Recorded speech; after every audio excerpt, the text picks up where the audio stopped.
கர்த்தருடைய நாமத்துக்கு மகிமையுண்டாவதாக. இன்றைய வார்த்தை மத்தேயு 6:8. நீங்கள் வேண்டிக் கொள்வதற்கு முன்னமே உங்களுக்கு இன்னது தேவை என்று அவர் அறிந்திருக்கிறார். விசுவாசிக்கிறோம், ஆமேன்னு சொல்லுங்கள். எனக்கு அருமையான தேவனுடைய பிள்ளைகளே, உங்கள் விண்ணப்பம் என்னன்னு ஆண்டவருக்கு தெரியும். என் மகளுக்கு என்ன கொடுக்கணுன்றது ஆண்டவர் அறிந்திருக்கிறார் இல்லையா? அதனால் நம்ம விண்ணப்பம் வச்சு கர்த்தர்ட்ட எனக்கு இதை தாங்கப்பான்னு கேட்குறதுக்கு முன்னாலே அவருக்கு தெரிந்திருக்குமா? பார்த்தீங்களா?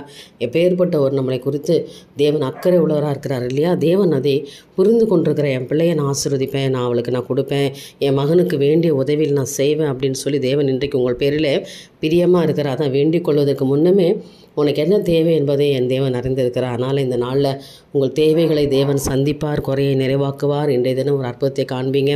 நம்பிக்கையோடு நாளை தோங்குங்க. கர்த்தர் எனக்கு செய்து முடிப்பார், எனக்காக யாவையும் செய்து முடிக்கக்கூடிய தேவன் என்னோடு கூட இருக்கிறார் என்று சொல்லி இந்த நாளை தேவனுடைய சமூகத்தில் ஒப்பு கொடுத்து ஜெபம் பண்ணுங்க. கர்த்தர் உங்களை நடத்துவாராக. என் தேவனுக்கே மகிமையுண்டாகட்டும். ஆமென்.